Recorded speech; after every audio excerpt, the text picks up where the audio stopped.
Hey guys, this is Miss Went, and I want to make this video to help you get logged into explorelearning.com. Okay, now I've got the physics Schoology page here, but the process is the same for all the classes. There's probably an instruction sheet on your homepage for Schoology, but I found out that the code wasn't on the instruction sheet like it's supposed to, so that makes stuff a little more complicated, but that's okay. Okay. So the website is explorelearning.com, and when you open it up, it should look like this. Okay. Now we are never going to use this username and password that's in the middle of the screen. You have a paid account. Okay. We think these activities are so good that we pay for an account for it. Okay. So whenever you come to this page, you're going to come up to the corner here where it says log in or enroll. Okay, this is where you're going to do because you have a paid account. Okay, but we have to get you into a class first. Okay, so we're going to go to this thing here that says class code.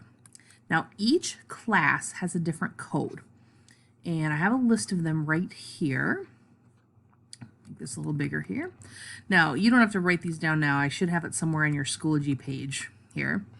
But I'm going to pretend to enroll in the physical science one, okay, just because it's at the top of the page. And the code is going to be a mixture of capital letters and numbers or just capital letters, okay? So for physical science, DXPMKX, whatever class you're in, that's the code you use. Both sections of physics have the same code, so if you're in physics A and B, you're just using one code. You'll see both of your stuff in there. Okay, so I'm going to put that in to the class code box right here and hit enroll. And it should tell you that you're enrolling in a class taught by me. You are in the right place. Okay, now if you have been in a class taught by me before, or possibly Miss Hanson at the high school or Miss Mills at the high school, I know for sure they also use this program. Okay. So, and you'd recognize this if you had done it. If you know you have an account, you would use this blue button. I already have an account. Your login and password is probably your Schoology name and your lunch number. So if you already have an account, you would click this blue button here and you would put in what you think your username and password is, hit log in, and you are good to go. And you would see my class.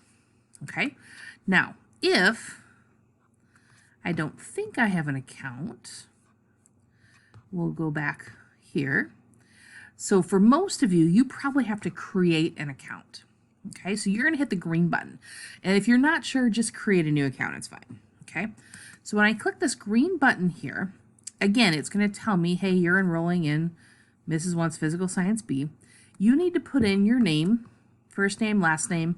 Your email address is optional, but if you forget your password, it's really nice to have because you can get your password back.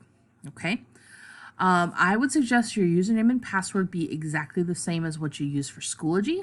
So most of my students have first name, last name, graduation year, and the password is your 6-digit lunch number. Okay. I can see your username and password. So if you do something like science sucks as your password, I will see that. All right, so just be aware as a teacher, I can see your username and password. Okay, so you punch all that in and then you hit submit. Now I am going to just make up a student. So I'm going to call this person sample student sample.1. Oops, it says no special characters, so the dot I probably can't use. Oh, it's already in use.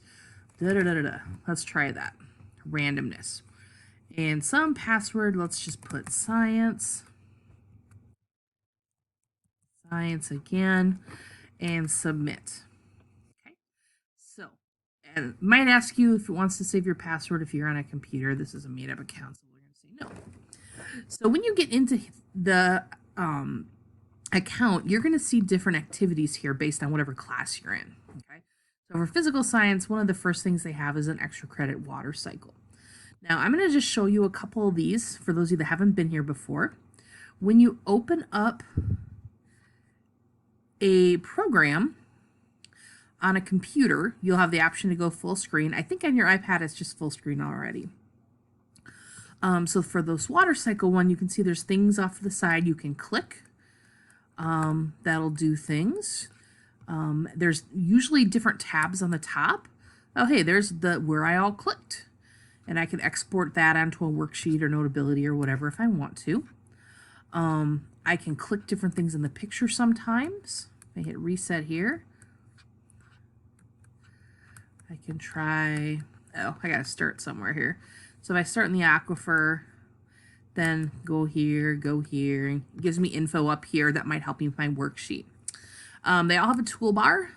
The toolbar is not really useful for this one, but if you want to take a screenshot to put something in Notability, if you want to drag an arrow somewhere to say, hey, Miss Went, look at this, those are pretty cool. A second arrow would be a different color. Okay, so those are kind of fun to play with. There's a help screen if you need some directions as well, and you can turn sound on and off depending on how annoying that is. So that is one there. I'm going to show you another one. Here's one called Measuring. So in this one, there's a lot of different tools here, and you can see I am able to pick up and move a lot of things here. I can turn water on and off. I can pull things off the shelf and use them. I can use a magnifying glass to check things out. There's some little buttons here that'll give me different options. So that's kind of cool. Let's check out another one here. This graphing one is actually a really good one to practice for like the SAT and stuff. So this has a chance where you can kind of drag the bars and try to match this information over here. I can show the directions of things. I can show some different values of things. So clicking different buttons will help you turn things on and off. I can check my work. It's all highlighted in red. So my graph is poor. I need to fix it. Instead of making a bar graph, I could do line graphs or pie charts. Grab and change the amounts of things here. And again, once I have something cool, I can take a screenshot of it with a little camera and put it right in Notability. So that's kind of cool. So each one of these simulations is a little bit different. Most of the time, you're going to have a worksheet that gives you directions on what exactly to do each time. And you'll be writing things down. So you'll have the simulation open on your iPad, and you can be writing down your answers on your paper worksheets. This one here, if I hit play on the stopwatch, yay, the runner goes. Maybe I want 2 runners. Maybe I'll change the graph, and we'll see what that looks like. So this is actually a simulation the physical science kids will be doing in a couple days. Or, sorry, the physics students will be doing that one. I put a lot of extra ones in here to mess around with. The rover is kind of a cool thing to try. The trebuchet, you try to fling stuff and break things. Just different fun stuff. So feel free to mess around with things. Make sure you do the worksheets for the ones you're assigned. And if you have any trouble, let me know, because I can zoom with these different programs on my screen, and we can kind of walk through things together. Okay, so in order to log in, you're going to need your code. So here's a list of those codes again, depending on what class you're in. And if you think you have an account before, I probably can't look it up. You probably just need to make a new one. If the computer says your username is already taken, try something different. Just make sure you write it down. If you do forget your username or password, I can see it. So send me a message and I can send it back to you so you can log in again. And I think that's about it. So make an account today. Make sure it works okay, even if you don't have one assigned to you yet. And mess around a little bit so you're familiar with how they work. If this is the first class you've used them in, unless you're in physics, it probably won't be your last, because we use these a lot for biology at the high school. We do a lot of genetics with these programs and stuff. So You'll be, unless you're in your last class of high school, if you're a senior, you'll probably see these programs again and log in with another class too. So that's it. Have a great day, guys. And if you have any questions, please let me know.